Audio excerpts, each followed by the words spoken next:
Hello everyone, how are you? I hope you would be fine and you would be doing good. You would be doing best. In fact, अगर नहीं कर रहे हैं तो अब करना चालू करो क्योंकि अभी भी बहुत समय बाकी है, right?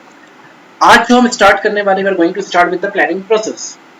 See, we have started with the planning definition. After definition, we have seen the features, importance of the planning, and we have seen in the last section what are the limitations of planning. Right आज हम start करेंगे वो planning का process start करेंगे कि planning कैसे होती है okay before starting with this lecture I will try to just make you recall about the things which we have done earlier because our first lecture will be directly having impact or effect on this particular lecture. In first lecture I have told you that while doing planning or I have told you the definition of planning that first of all you have to identify the objective. Once the objective has been identified, you have to develop alternative courses of actions. Once you have developed the alternative courses of action, then you will be selecting any one alternative courses of action out of all, right? So that you can achieve the organizational goal. इसी के साथ मैं आपसे एक request करूंगा बेटा अगर आपने फर्स्ट लेक्चर नहीं देखा है प्लानिंग का तो प्लीज आप जाकर के देखिए क्योंकि यहाँ पर वीडियो में मैं वही चीजें डिस्कस करूंगा जो फर्स्ट लेक्चर में डिस्कस नहीं हुई है तो बहुत सी चीजें फर्स्ट लेक्चर में जो है वो यहाँ पर एज इट इज अप्लाई होती तो प्लीज आप उसको देखना और आप कनेक्ट तभी कर पाओगे प्लानिंग प्रोसेस में सबसे पहले क्या करना होता है सबसे पहले आपको ऑब्जेक्टिव सेट करने पड़ते हैं जो कि फर्स्ट लेक्चर में था objective means you have to set what you have to do करना क्या है आपको वो सेट करना पड़ता है जैसे अगर कोई ऑर्गेनाइजेशन है उसका इस साल का टारगेट है कि हम 20 लाख कस्टमर को हम और हमारे कस्टमर बेस में ऐड करेंगे means we are going to involve 20 lakh more active customers to our organisation it is the target तो आपने एक ऑब्जेक्टिव डिसाइड करा सर जब ऑब्जेक्टिव डिसाइड करेंगे तब हम ऑर्गेनाइजेशन के कुछ दूसरे ऑब्जेक्टिव की हेल्प ले सकते हैं क्या ऑफ कोर्स जैसे मान लो कि या फिर मैं ये बोलूंगा कि जब आप ऑब्जेक्टिव डिसाइड करोगे तो हो सकता है कि एक बार में एक से ज्यादा ऑब्जेक्टिव डिसाइड और सेट करो कस्टमर के साथ साथ टारगेट ये भी हो सकता है कि हम इस साल सेल को बढ़ाएं See, the main motto of attracting more customers is to increase the sale ultimately. It may be there. तो आप सेल बढ़ाने के साथ साथ इस ऑब्जेक्टिव को भी ले सकते हैं इसके साथ साथ उस ऑब्जेक्टिव भी ले सकते हैं दो ऑब्जेक्टिव तीन ऑब्जेक्टिव भी हो सकते हैं राइट उसके बाद आता है डेवलपिंग प्रीमाइसेस बेटा प्रीमाइसेस का मीनिंग सबसे पहले आपको ये क्लियर होना चाहिए प्रीमाइसेस का मीनिंग होता है assumptions. The assumptions are called premises. In last lecture also I have told you that whenever you develop a plan you carry out the plan with a particular assumption. आप कुछ assume करके फिर plan को draft करते हो like in last lecture I have told you one example that you have planned to study from 8 to 10 at night. Now at that time if there is electricity cut off in your city your plan not work.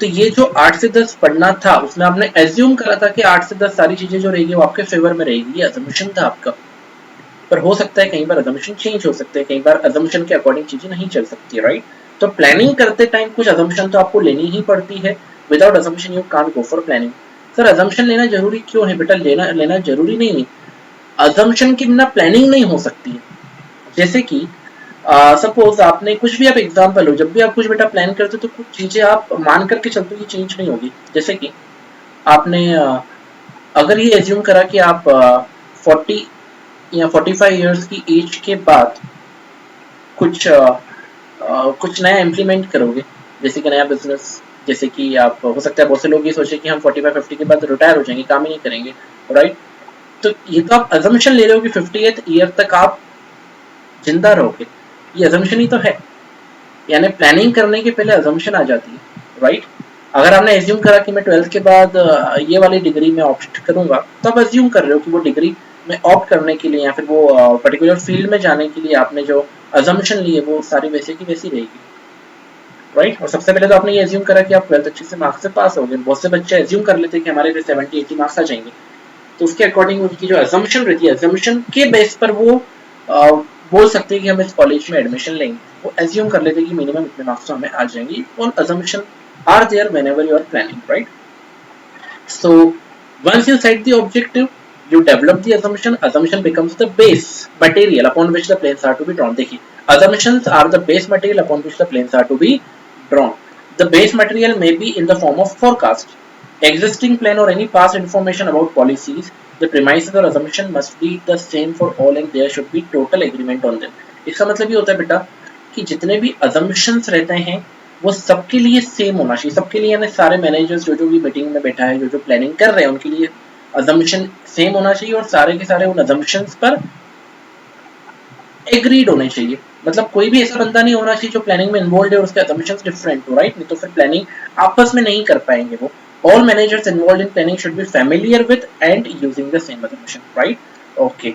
इसके बाद आ जाओ बेटा identifying alternative courses of action. मैंने आपको बताया था road map. Alternative courses of action यानी बहुत सारे रोड्स होते हैं जो आपको आपके डेस्टिनेशन तक लेकर के जाते हैं. फर्स्ट लेक्चर को आप देखोगे समझ में आएगा कि हमें क्यों आइडेंटिफाई करना पड़ता है अल्टरनेटिव कोर्स ऑफ एक्शन को, राइट? उसके बाद identification once done you have to evaluate. Evaluate यानी आपको उसको टेस्ट करना पड़ेगा कि इन सारे अल्टरनेटिव कोर्सेज ऑफ एक्शन में से अच्छा कौन सा है.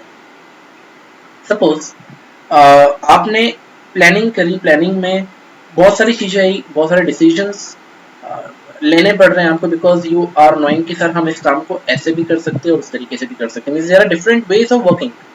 Out of that, all the ways of doing the work or executing the plan, implementation of the plan or achieving the goals, any one among them you have to select. सारे रास्तों में से किसी एक रास्ते को सिलेक्ट करना पड़ेगा जिस पे आप ट्रेवल कर करके जाओगे. तो एक रास्ते को सिलेक्ट करने के पहले, उस रोड को सिलेक्ट करने के पहले आपको क्या करना चाहिए? सारे रोड्स को इवेल्युएट कर लो,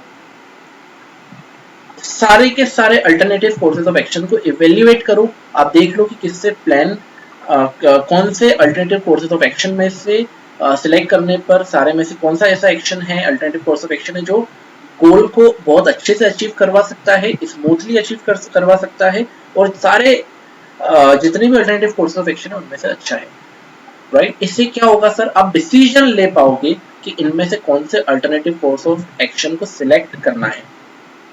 Most plans may not always be subjected to a mathematical analysis. In such case, subjectivity and the manager experience judgment at all times. Intuition play an important role in selecting the most viable alternative.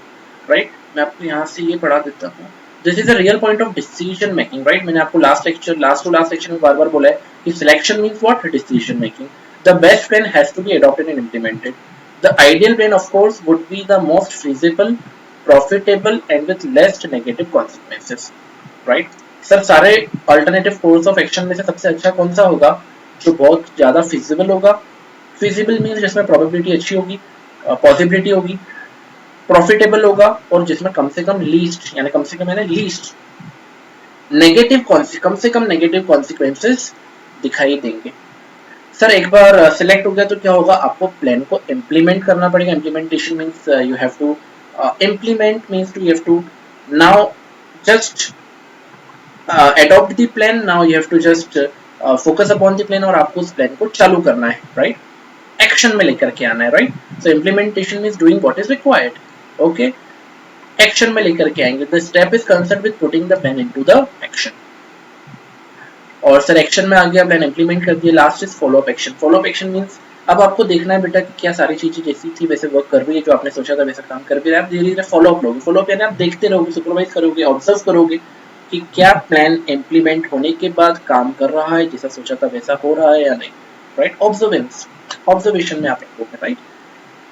So after being implemented and activities are performed upon, you have to see whether the plans are being implemented and the activities are performed according to the schedule. यानी ये भी planning का process है, यानी monitor करना पड़ेगा आपको अच्छे से कि सारी चीजें अकॉर्डिंगली चल रही हैं या नहीं. सर अगर नहीं चल रही तो आपको फिर सर्टेन चीजें अमेंड करनी पड़ेगी, ध्यान रखना पड़ेगा, कंट्रोल करना पड़ेगा, चीजें डेविएट ना हो, प्लान जैसा करा था वैसे का वैसा ही चले, राइट? इसी के साथ हमारा प्लानिंग प्रोसेस खत्म होता है. पहला पॉइंट जल्दी से बता दो, जल्दी setting of objective. Objective set करने के बाद सर प्रीमाइस डेवलप कर दी. प्रीमाइस यानी असम्पशन ले ली कुछ, उसके बाद आपको अल्टरनेटिव कोर्स ऑफ एक्शन को डेवलप करना पड़ेगा, आइडेंटिफाई करना पड़ेगा, उसके बाद इवेल्युएट करना पड़ेगा. इवेल्युएट कर लिया सर हमने, फिर सिलेक्ट कर दो. सिलेक्ट करने के बाद उस पर इम्प्लीमेंटेशन कर दो और इम्प्लीमेंटेशन करने के बाद फॉलो अप लेते रहो कि क्या वो वर्क कर रहा है भी है या नहीं, प्लान अकॉर्डिंगली काम कर भी रहा है या नहीं. ओके, यहाँ पे हमारा जो प्लानिंग प्रोसेस है वो पूरा खत्म होता है. पहले मैंने आपको बोला था प्लीज मेक इट श्योर कि ये जो प्रोसेस है वो किसके साथ होना चाहिए, फर्स्ट लेक्चर के साथ, है ना। ऐसे कुछ कुछ पॉइंट्स हो सकते हैं आपको समझ में ना आए, तो फर्स्ट और ये वाला लेक्चर दोनों को साथ में देख सकते हो अगर आपको कहीं भी डाउट है तो। ओके, चलिए तो आज यहीं रुकते हैं हम। इसके बाद I will be coming with a new topic. इसके बाद वाले टॉपिक पर हम आ जाएंगे। Till that time, take care, take good care of your health. ध्यान रखिए अपना और अच्छे से पढ़ते रहिए। इसको रीड करिए प्लीज आप, है ना, सारी चीजों को अच्छे से घर पर रीड कर दो, एनी ऑफ द रेफरेंस और NCERT if you have. Okay, चलिए bye bye, take care, bye bye.